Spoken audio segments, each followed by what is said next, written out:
So I think that Sunrise on the Reaping is an impressive novel for a lot of reasons. It's really heavily themed around propaganda. There's a George Orwell quote in the beginning of the novel, and though I haven't read 1984 myself, I've heard enough references to Big Brother to sort of get the idea. I want to write something that explores the quotes in the beginning, Orwell, David Hume, there's someone else in there, in connection to the themes of like rebellion and propaganda, but this essay is not that essay. In this, I'm interested in exploring the connection between the three main characters across the Hunger Games books, from Coriolanus Snow, whom I will affectionately be calling Corio, to Haymitch Abernathy, to Katniss Everdeen. I'd like to sort of suggest that Katniss is just a pawn in the ideological fight between Haymitch and Corio. There is some required reading you have to do in order to get a solid grasp on what I'm going to be talking about, but in the event that you don't have time to read 5 novels, I promise this is still going to be a fun listen. So, Sunrise on the Reaping is an important piece of context in the story of the rebellion. One of the reasons it's so impressive is that it's written at a really awkward point in the timeline. The Hunger Games were written first. The Hunger Games, Catching Fire, and then Mockingjay. And then we go through the 74th and 75th Hunger Games. The Ballad of Songbirds and Snakes takes place during the 10th Hunger Games, and then Sunrise on the Reaping takes place in between the two during the 50th Hunger Games. Having to write in between the time point of 2 established stories is very difficult, and the way the details just line up immaculately across 3 novels proves that Collins has put just an immense effort into the issue. In the end, the Hunger Games books are captivating because they pose various questions about human nature and they provide various answers. You can come away from them without knowing which answer is correct because it depends on your worldview, same as for the characters. The best stories are just vivid displays of humanity and explorations of how a certain combination of triggers might set someone off. Human nature is an ongoing mystery that philosophers are still talking about today. Part of the magic of a truly good book is this pinch of humanity that the writer is able to distill into their work, and oftentimes they aren't even really sure how they did it. Aristotle wrote on human nature something like 2,000 years ago, and we're still thinking about things that he says. That says something about the complexity of the subject. Sunrise on the Reaping paints a personal conflict between Corio and Haymitch that didn't exist before. It shows their similarities, from Lenore Dove and Lucy Gray to their positions as mentors and their experiences living in 12. Corio sees Sejanus in Haymitch, and it's infuriating because of what he believes and how he sees the world. It's undeniable from the moment they stare each other down over the remains of Luella McCoy to that blood-red gumdrop that kills Lenore Dove. In turn, Haymitch goes on to see himself in Katniss, and he recognizes her as the one who could spark a rebellion and succeed against Snow where he failed. Katniss herself is never the rebel, it doesn't even occur to her. But with Haymitch behind her, she goes on to paint the poster that he talked about but failed to paint himself. When Corio participates in the 10th Hunger Games, the games are barely off the ground. They're just in the beginning stages, and they've yet to become this overdramatic and torturous spectacle that Corio will turn them into. They are simple. Corio is from a prestigious family, one that was rich and important before the war. When we meet him in Ballad, his family name is tarnished. They've lost their wealth, and they're on the verge of losing their status. They've been reduced to only 3 members: Corio, his cousin Tigris, and their grandmother. Corio's last hope is to do well as a mentor in the Hunger Games and earn a full ride to university. His only skill is bluff. He is resourceful, he has wit, and he lies to hide the truth of his family's dire situation. He fears shame and covets power all through the novel, even while falling in love with Lucy. The worldview that he develops throughout the novel is that people need the capital to subjugate them. What others see as barbaric oppression, he views as necessary to stop society from devolving into savages. The reader views him as a manipulator, but you're able to see in Ballad that he was manipulated first.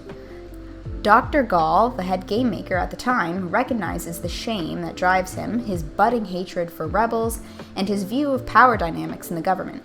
She fosters the growth of these ideas by placing Koryo in various situations that are designed to reinforce the views that she wants him to have. The two best examples are when she sends Koryo into the arena to retrieve Sejanus, and when she exiles him to serve as a peacekeeper in 12.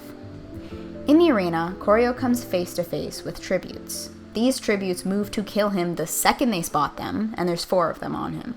He's capital, he's part of the system that has condemned them to death, and he's actively reaping rewards from their punishment. Their hatred towards him is guaranteed. In this frantic opportunity, they aren't stopping to imagine the bigger picture. They don't see him as a victim of manipulation. They see him as a warm body to take out their immediate anger on, and in self-defense, Koryo kills one of them. When Gall asks him about how the arena made him feel, she puts an interesting spin on the tribute's motivation for wanting to kill him. Quote, "What do you think of them, now that their chains have been removed, now that they've tried to kill you? Because it was of no benefit to them, your death. You're not the true competition." End quote. This is not exactly true, of course, because Koryo represents the capital, their enemies, their oppressors. The capital is what has forced them into this situation where it benefits them to kill each other. But for Gall, this is a powerful moment of propaganda to use in her attempt to train Koryo. In Pan Am, everyone is a victim of manipulation. All classes of people, those on top, those on the bottom. The upper class in the capital is artificial. They are victims, as well as a few powerful manipulators, and they're trained well in their role as the hateful, airheaded aristocrats. Here, Gall lays out the philosophy that Koryo will later dedicate his life to. Quote again, "What happened in the arena?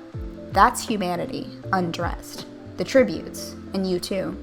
How quickly civilization disappears. All your fine manners, education, family background, everything you pride yourself on, stripped away in the blink of an eye, revealing everything you actually are. A boy with a club who beats another boy to death. That's mankind in its natural state." Then a few lines down, he'll reply to her, "I wouldn't have beaten anyone to death if you hadn't stuck me in that arena," he retorted. You can blame it on the circumstance, the environment, but you made the choices you made, no one else. It's a lot to take in at once, but it's essential that you make an effort to answer that question. Who are human beings? Because who we are determines the type of governing we need. Later on, I hope you can reflect and be honest with yourself about what you learned tonight. So Koryo is skeptical when she first tells him all of this, but by the end of the novel, her manipulation is complete, and he has embraced the idea that humanity is inherently savage. In 12, he tries to kill Lucy Gray. He does kill Sejanus by reporting his rebel ideas. He watches him hang, and he feels sick about it, sure, but not for too long. He comes to the belief, sort of the self-comforting belief, that he really had no other choice. Sejanus destroyed himself by trying to rebel.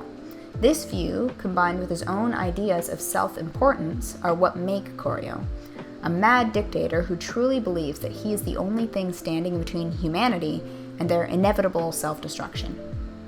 Haymitch starts as just a kid from 12.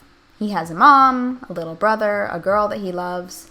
His reaping is the first taste of the capital's oppression. As with Lucy Gray, the tribute in Ballad, Haymitch's reaping is irregular. He's reaped as punishment after stepping in to protect Lenore from a peacekeeper during the reaping. Haymitch is in the 50th Hunger Games, and 40 years later, the reader is able to see how the games have progressed since Snow became involved, and furthermore how they will continue to progress to the point of Katniss's Hunger Games 20 years down the line.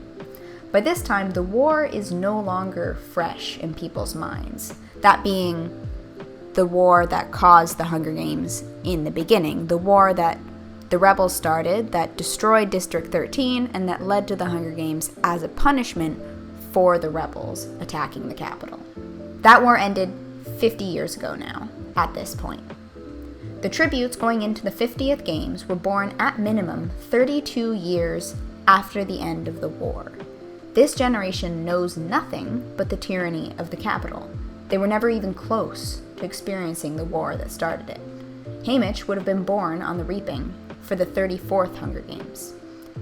Unlike Snow, who went through the 10th Hunger Games only, 10 years after they happened, with the memory of starving during the war, of the oppression and the lack of resources that came along with it. Growing up under the total oppression of the capital has led these tributes to have a natural hatred for the capital and for the dramatization of the games. Haymitch, from the moment he is reaped, is determined to give the capital nothing. He refuses to participate in their spectacle, and his refusal to give them a show is the only tool of rebellion he has. The only thing he can control is himself. The reader's first real example of this is Haymitch and Lenore's last moment after he is reaped. Quote, "As the train passes, she tilts her head back and wails her loss and rage into the wind. And even though it guts me, even though I smash my fists into the glass until they bruise, I'm grateful for her final gift. That she's denied Plutarch the chance to broadcast our farewell.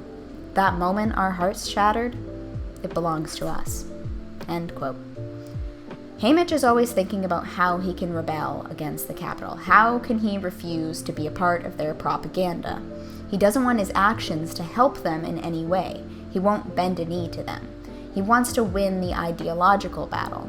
Unfortunately, his opponent is Corio, who has 40 years on him when it comes to a battle of will and wit. Snow is present in Sunrise on the Reaping from the very beginning. His face is emblazoned on a poster in 12 with the words, "Pan Am's #1 peacekeeper." Haymitch's thoughts are never far from the rebellion. When Luella McCoy is killed after being flung from the chariot, Haymitch takes her body and runs with it, bringing it all the way up to Snow's mansion. He lays it out right in front of him and applauds him, because certainly this is Snow's kill. Every tribute is Snow's kill. He wants him not to ignore the atrocities he commits, but he doesn't know how Corio thinks, how he believes the Hunger Games to be for the greater good, how one dead girl at his feet will not make him own his crimes because he already has.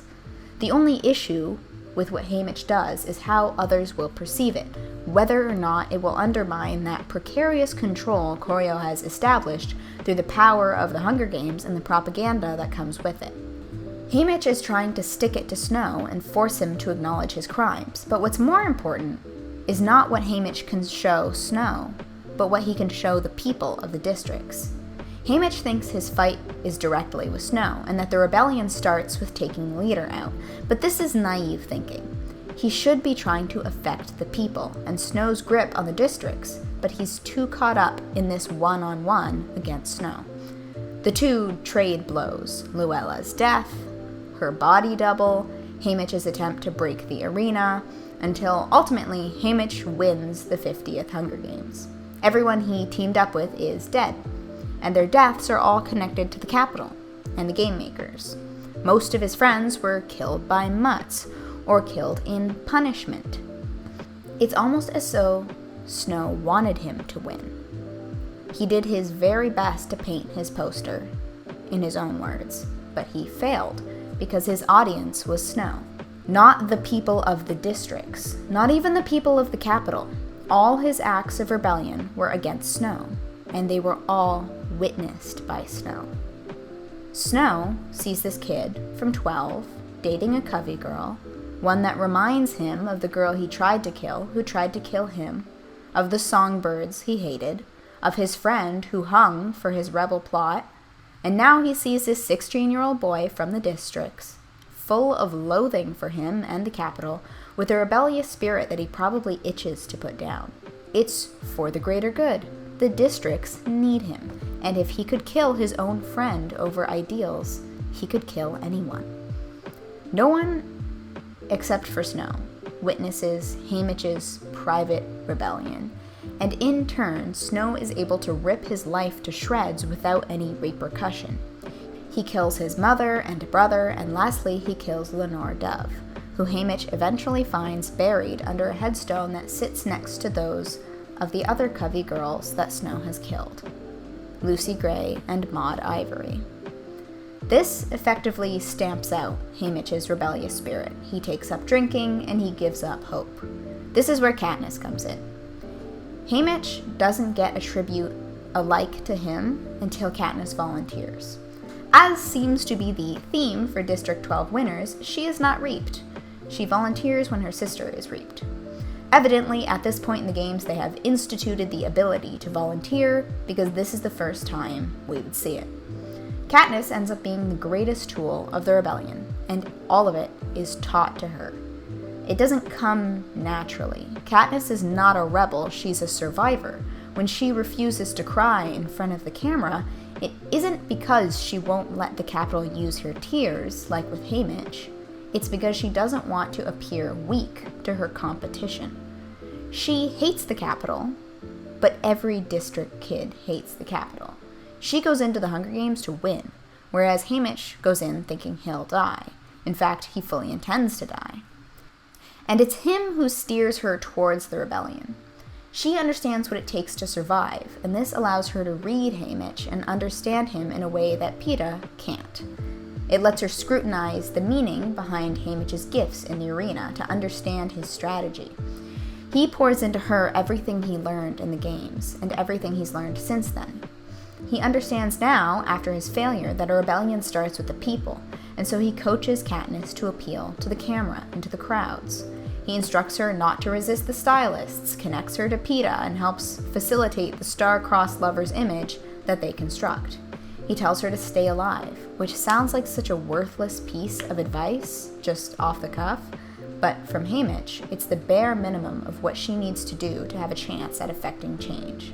From a man who has had everyone die around him, who's been given a new pair of tributes every year on his birthday to mentor to their deaths, at this point the only thing he needs is for someone not to die. Katniss obliges, and as the arena taught choreo, so too does it teach her. But instead of seeing the savagery, Katniss, the survivor, the hunter, Katniss of the districts, comes to see the tributes as victims too. It isn't that she doesn't see savage examples, but where she sees them acting in savage ways, she sees the influence of the Capitol. Case in point, the careers. Career Hunger Games tributes, usually from Districts 1, 2, and 4, who train to kill for the glory of the games. They don't reject the idea of the games or the brutality of being forced to kill other children to win, and when they win, they revel in the money and the praise. They're the Capitol's lapdogs. They're just fodder for propaganda. There's a lot of discussion both in the novel and, I think sometimes outside of the novel, over what exactly Katniss was thinking when she pulled out the berries. But to me, it's clear. She's in survival mode. Her only thought is that the games have to have a winner, and she forces the game makers to choose 2 winners or no winner. She doesn't grasp the big picture in this moment. She isn't thinking about the complex system of control and propaganda that controls Pan Am, and she isn't thinking about the spectacle of the act she's about to perform. She doesn't know how unstable the country is, or that there's a rebel movement. All she has done is inadvertently understood that the victor is a necessary puppet to hold up in front of the country. The victors are in such precarious standing within the country, and it all has to do with how they've been forced to kill their fellow competitors. They talk about this phenomenon a little bit in the games themselves during these moments of inner dialogue, more Haymitch than Katniss. The victors are victims. When they win, they're both district and capital, and thus shunned by both to a degree. The degree is wholly dependent on their actions in the arena and in their district. If your district watches you kill other district children, it doesn't matter that it was against your will. They might be sympathetic, but nothing can fully eliminate the bad taste in their mouth, especially if you kill your own district partner. Furthermore, you're now an example that the Capitol can hold up to say, see, this is who you are. You would all kill each other if given the opportunity. You're savages, and the proof has lived among you your whole lives. More proof lives among you right now, and we're just showing you the truth. To the Capitol, you're filthy little district trash who killed kids on a TV for their personal entertainment. To them, you're held up as a different type of example, a reminder of what separates them from district kids, and why it's so important that they continue to play their role as aristocrats, because the underlying message to them is also, this could be your kids. This is what happens when you're up against the capital. This is punishment. Corio demonstrates his worldview with sickening precision. Back to the Haymitch versus Snow show. Another reason that you know it's about them is that Katniss doesn't even see Snow until the very end of the first Hunger Games novel, after she has been initiated into the ideological fight through Haymitch and the games, whereas for Haymitch, he sees Snow almost immediately. His face is connected to the games right away, from his reading of the cards for the Quarter Quell to the poster with his face on it in 12's main square, as I mentioned before, Pan Am's #1 peacekeeper. He meets Snow in person following Luella's death, where Snow eerily reveals to have a lot of intimate knowledge about Haymitch's life in District 12, which not only unsettles Haymitch, but also establishes this odd kinship between the two men, who have suffered these similar experiences. I have wondered if Snow thought that he could show Haymitch how he sees the world, or if he thinks that he won't understand and just wanted to punish him regardless. That I'm not sure about. Katniss is always imagining the audience in the games, but Haymitch is always thinking about Snow's gaze. In Catching Fire, Katniss develops her rebel attitude and she finally meets Snow, but she never fully adopts the rebel cause. Not to say that she didn't hate the Capitol, or she wasn't against their oppressive reign, she's just in it to protect others. Her mother, Prim, Peeta, Gale, they continue to use her moments of passion to feed rebel propaganda, but when it comes down to it, she isn't a rebel at heart. She's just a girl who wants to live, and she proves that at the end of Mockingjay when she shoots Coin instead of Snow. She knows a dictator when she sees one. She recognizes an obstacle to her freedom and survival. She recognizes the woman who sacrificed her sister to the rebel cause, and she kills her without a second thought. She doesn't care about the rebellion. She cares about living. And Snow thinks this is hilarious, truly a savage act in his eyes, for her to turn on one of her own. He understands this sort of selfish, survivalist philosophy, but he'd never shake the system in that way. Though he would definitely kill others for his own gain. And if you don't believe me, I suppose you could ask Dean Highbottom, you could ask Sejanus, you could ask Lucy Gray. As for Haymitch, he was a rebel. He has no one to protect, no crazy drive for survival or spiteful spirit. He just had this fight against Snow. And once he's dead, he's able to reconcile with the events that set him down this path. His family, Lenore Dove, and Katniss. As much as he teaches Katniss to be a rebel, she teaches him too. Her crazy determination rubs off on him and she inspires him, probably leading him to see the opportunities to go full steam ahead with the rebellion after the events of the first Hunger Games. He spends years laying the groundwork, and Katniss comes along and sets it all off for him, and in return he does everything within his power to advocate for her and keep her and Peeta alive. They almost have this father-daughter relationship, and it's poetic, given that her father was a friend of his. They helped each other, and through Katniss, Haymitch finally sees the end of Snow.